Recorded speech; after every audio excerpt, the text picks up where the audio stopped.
नमस्कार, आप देख रहे हैं सी न्यूज़ 12। तो मैं हूं ऋषभ सक्सेना। वक्त हो गया है मध्य प्रदेश छत्तीसगढ़ बुलेटिन का।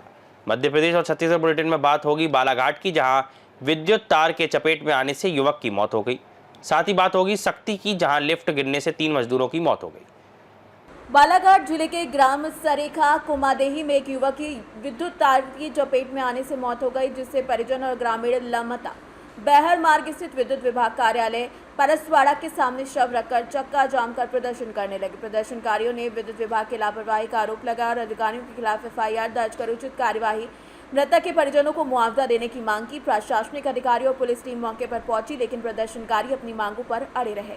इस दौरान क्षेत्रीय विधायक, पूर्व सांसद और अन्य जनप्रतिनिधि भी मौके पर पहुंचे और प्रदर्शनकारियों के साथ धरना दिया। देर रात अधिकारियों ने मांग पूरी करने का आश्वासन दिया, जिसके बाद प्रदर्शन समाप्त हुआ। इस घटना को लेकर क्या कहेंगे आप?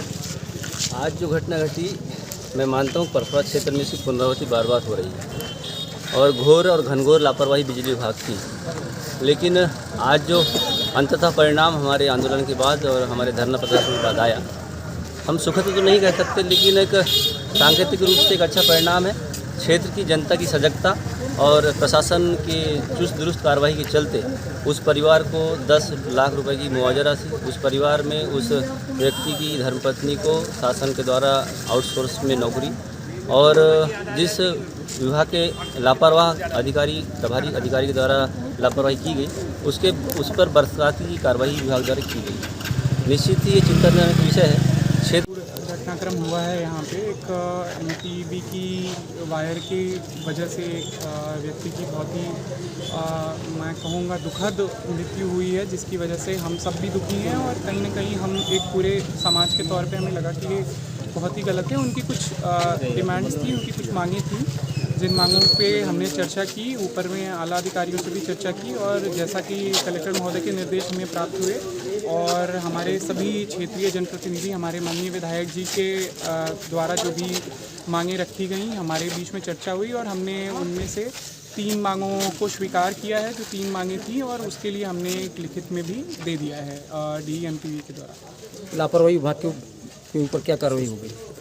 हमने ऑलरेडी जो हमारे परसवाड़ा के प्रभारी थे जेई साहब, उनको सस्पेंड कर दिया है, और इसके अलावा जो भी आपके द्वारा जैसे मांग की गई थी यहाँ लोगों के द्वारा कि निचले स्तर पे जो भी लाइनमैन हैं जिनकी लापरवाही रही है उन पर भी कार्रवाई की जाए, तो हम उन पर भी कार्रवाई करेंगे। कौन सी मांग पूरी होने के बाद धरना बंद हुआ है? प्रमुख रूप से ये मांग थी कि मुआवजे की राशि लगभग 20 लाख के आसपास दी जाए। हमने कोशिश की कि जितनी ज़्यादा हम जो है मुआवजे की राशि दे पाएँ। हालांकि हम किसी की भी जान को कंपनसेट नहीं कर सकते, लेकिन हमारी तरफ से एक कोशिश है कि संवेदना के रूप में उनके परिवार को हम थोड़ी कंपनसेशन दे पाएँ, और हमने कोशिश की है कि जो भी शासन की योजनाओं के तहत और जो भी माननीय विधायक जी के द्वारा भी कमिटमेंट दी गई है, ये सब हमने मिला करके उनको 10 लाख की कमिटमेंट करी है, जो हम जो है तो आने वाले समय में अलग अलग योजनाओं के तहत, जैसा कि हमने सूचित भी कर दिया है पीएम रिपोर्ट प्राप्त होने के बाद। तो ये आपके विधानसभा क्षेत्र में लगातार विद्युत विभाग की लापरवाही देखी जा रही है, क्या कहना चाहेंगे आप? निश्चित तौर पे विद्युत विभाग की लापरवाही मेरे क्षेत्र में नहीं, वरन बालाघाट नहीं, पूरे मध्य प्रदेश में देखी जा रही है। और मध्य प्रदेश में विद्युत की समस्या और विद्युत के जो बिल आ रहे हैं, एक वो बहुत बड़ी समस्या अभी जनता के बीच में है। लेकिन उससे बड़ी जो समस्या आज खड़ी हुई कि एक युवक जो लाइन से एक्सीडेंट होकर के उसकी स्पॉट डेथ हुई है। क्या मांग थी उनकी, और क्या शायद धरना में बैठे हुए थे, फिर क्या मांग पूरी हुई है जब उनका धरना प्रदर्शन खत्म हुआ? निश्चित तौर पे परिवार की जो मांग थी वो 20 लाख रुपए की थी, और साथ में जो दोषी कर्मचारी है उनको सस्पेंड करने की बात थी, और तीसरी मांग जो थी संविदा कर्मचारी और सोर्स में एक नौकरी, जिसमें तीनों मांगों को स्वीकार करते हुए, जिसमें कंपनसेट जो हमको 10 लाख रुपए का हमने इनको, प्रशासन ने 4 लाख रुपए विभागीय एमटीबी की तरफ से, 2 लाख रुपए सीएम राहत कोष की तरफ से, और 2 लाख रुपए जो है वो उनको एमपीबी अपना एक जनरेट करेगा मनी, और कल उनको वो देगा, और 2 लाख रुपए की राशि स्वेच्छा अनुदान से वो हमने। बालाघाट से सी न्यूज़ संवाददाता विशाल महानंद की रिपोर्ट।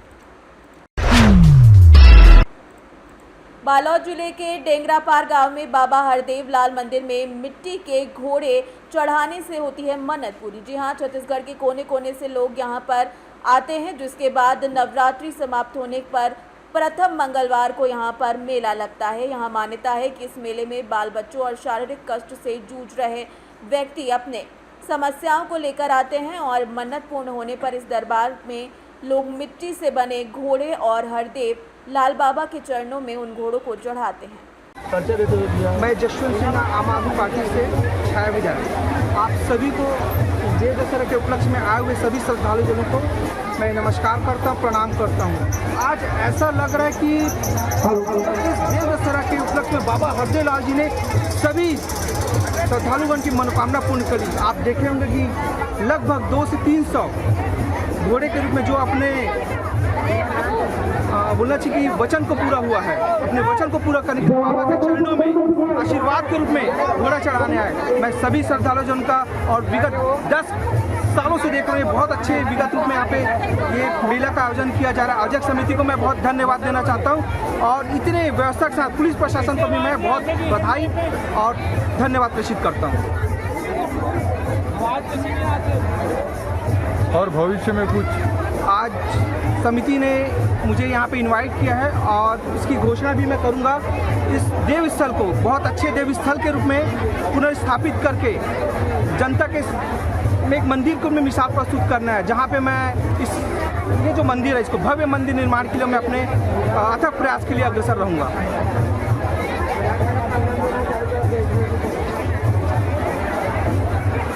मैं कोरबा जिले से आया हूँ। मेरी बच्ची का स्वास्थ्य खराब था। एक्चुअल में उसके पैदा होने के समय थोड़ा सा वो आईसीयू में थी। उस समय मेरी सिस्टर ने मन्नत मांगी हुई थी, तो उसी की पूर्ति के लिए मैं यहाँ आया हूँ। जी, अपना परिचय देते हुए मंदिर का प्रमुख बातों को बताएंगे। मैं अपना परिचय दे देता हूँ। हिमालय नागेंद्र जी, मैं ग्राम बरेली का रहने वाला हूँ।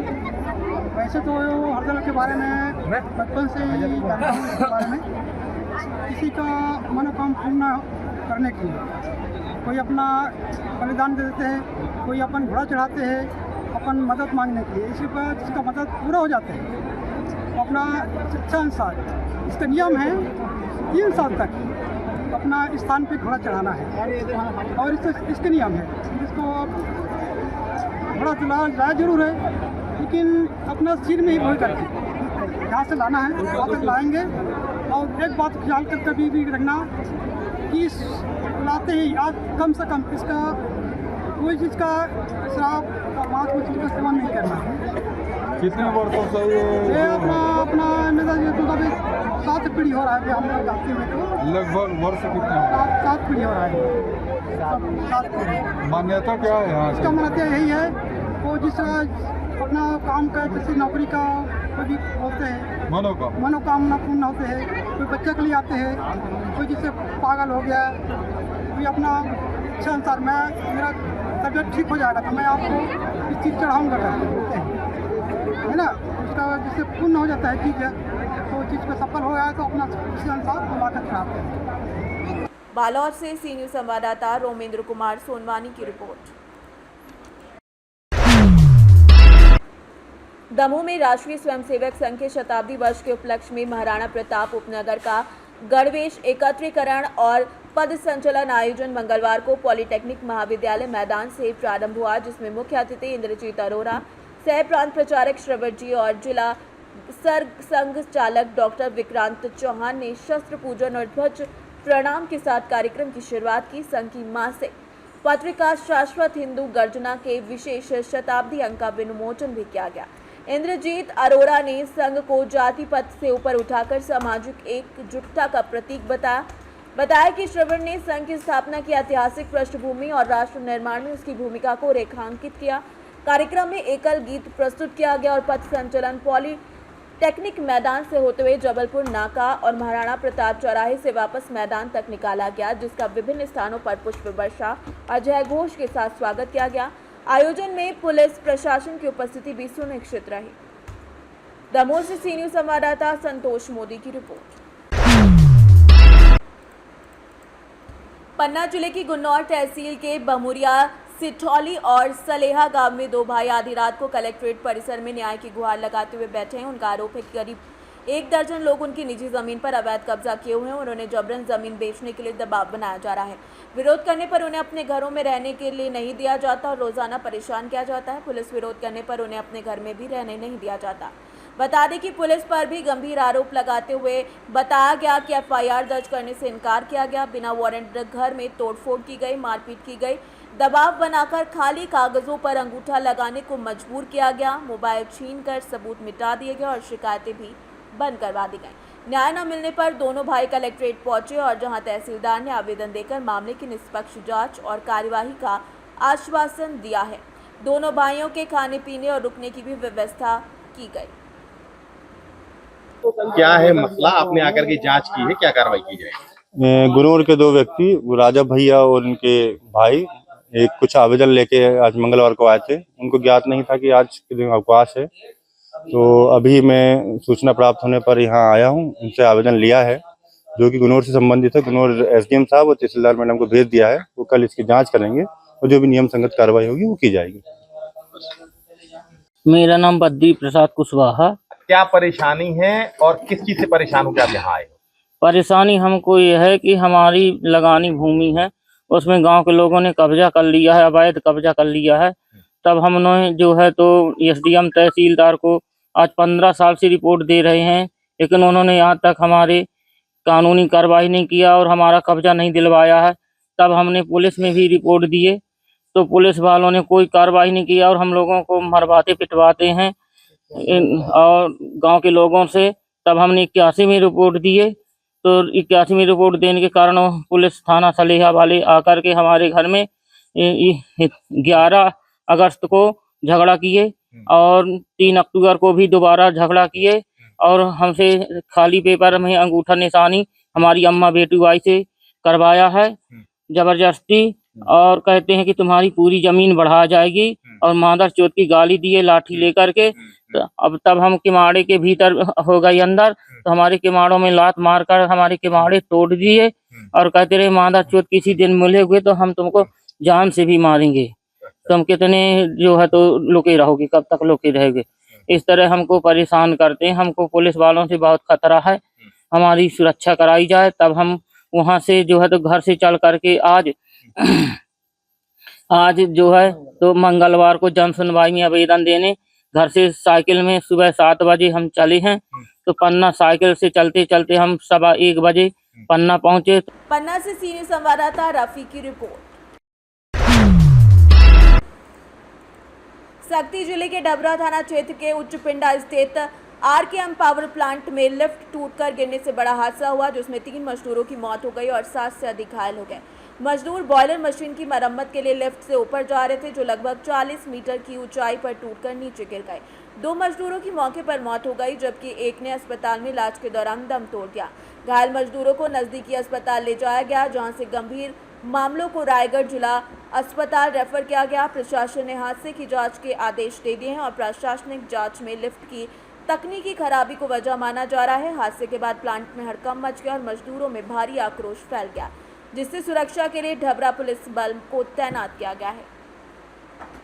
सक्ती से सीनियर संवाददाता उमेश कुमार साहू की रिपोर्ट। सतना में 6 अक्टूबर को दोपहर तकरीबन 1 बजे चंदन द्विवेदी और उसके दोस्त के ऊपर नकाबपोश 4 व्यक्तियों ने जान से मारने की नीयत से गोली चलाई। आरोप है कि आरोपियों ने पहले गालियां दी और फिर पिस्टल से फायर कर दिया, जिससे गोली कार पर लगी। पुलिस ने शिकायत पर एफआईआर दर्ज कर वरिष्ठ अधिकारियों के निर्देश पर जांच शुरू की। सीसीटीवी फुटेज और गवाहों के आधार पर पुलिस ने 4 आरोपियों को दबिश देकर गिरफ्तार किया, जिनके नाम विपुल उर्फ तुषार द्विवेदी, रवि द्विवेदी, अंश कुशवाहा और भैया खान उर्फ साहिल है। जांच में पता चला कि ये आरोपित पुरानी रंजिश के चलते पूर्व योजना बनाकर चंदन पर हमला करने आए थे। घटना में प्रयुक्त मोटरसाइकिल और पिस्टल भी बरामद की गई है। मामला कई धाराओं में आर्म्स एक्ट के तहत दर्ज है और पुलिस विवेचना कर रही है। कराई कि उसके ऊपर 4 अज्ञात लोगों ने नकाबपोशों ने जानलेवा हमला किया है। फायरिंग करते हुए वीडियो भी वायरल हुआ। वह वीडियो प्रथम दृष्टया संदिग्ध प्रतीत हुआ, क्योंकि शुरुआत से ही उसमें वीडियो ऑन होता है और लोग आकर के गोली चलाते हुए दिख रहे हैं, जिससे समझ में आया कि कहीं ना कहीं इसको सुनियोजित तरीके से अंजाम दिया गया है। और हमारी टीमों ने इन्वेस्टिगेशन किया, जिसमें ये पाया कि आरोपी लोग स्वयं अपने दूसरे पक्ष को झूठा फंसाने के उद्देश्य से अपने ही एक साथी पर नकाब ढक करके और जो है जा करके गोली चलाए हैं। चूँकि फरियादी चंदन का भी पूर्व में उन लोगों से विवाद था, तो उन लोगों को ये बात मालूम थी कि यदि इसके ऊपर हमला होगा, चंदन के ऊपर हमला होगा, तो वो उनके दुश्मनों का ही नाम लेगा। और ये बाकी आरोपी भी उसके आसपास तत्काल पहुंच गए और उसको इन लोगों ने बतलाया कि ये आरोपी फला हो सकते हैं। क्योंकि वीडियो इस तरह का संदिग्ध हम लोगों को लगा, तो हम लोगों ने इस हिसाब से इन्वेस्टिगेट किया और फिर ये जानकारी निकल करके सामने आई और उसके आधार पर हम लोगों ने आरोपी विपुल उर्फ तुषार द्विवेदी को गिरफ्तार किया, जिसने कि खुद ही पिस्टल चलाना कबूल किया। पिस्टल भी बरामद हुई है और अंश कुशवाहा, रवि उर्फ बड्डा, आर्यन उर्फ कान्हा कुशवाहा को भी गिरफ्तार किया गया है। और इस मामले में एक आरोपी जो कि मौके पर गया था, भैया खान, वो अभी फरार है, गिरफ्तार नहीं हुआ है। बाकी आर्यन उर्फ कान्हा कुशवाहा वगैरह इस षड्यंत्र में शामिल थे। इन आरोपियों को भी तत्काल गिरफ्तार कर लिया जाएगा। डीजे संचालक के ऊपर जो गोली चली है, उनका जो अंकुर गुप्ता है, उनका सफलतापूर्वक ऑपरेशन SGMS रीवा में हुआ है। उनका स्वास्थ्य ठीक है। आज संभवतः शाम को उनकी छुट्टी भी हो जाएगी और आरोपी उसमें अभी गिरफ्तार नहीं हुए हैं। उन आरोपियों की तलाश के लिए 3 टीमें हमारी जिले से बाहर रवाना हैं और शीघ्र ही गिरफ्तार कर लेंगे। आरोपियों के पास पिस्टल नहीं है सर, उनको कहाँ से?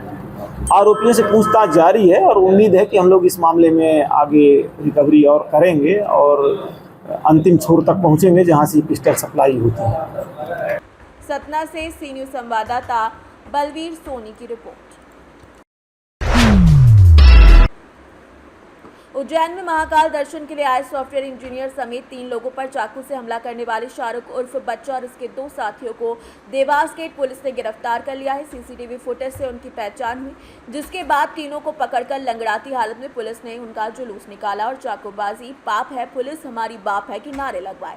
पूछताछ में पता चला कि शाहरुख ने अपने साथियों शोएब अख्तर उर्फ इला, इमरान खान उर्फ टेडी और अंसार के साथ मिलकर हमले की साजिश रची थी। पुलिस ने शोएब अख्तर और इमरान खान को भी गिरफ्तार कर लिया है, जबकि अंसार की तलाश जारी है।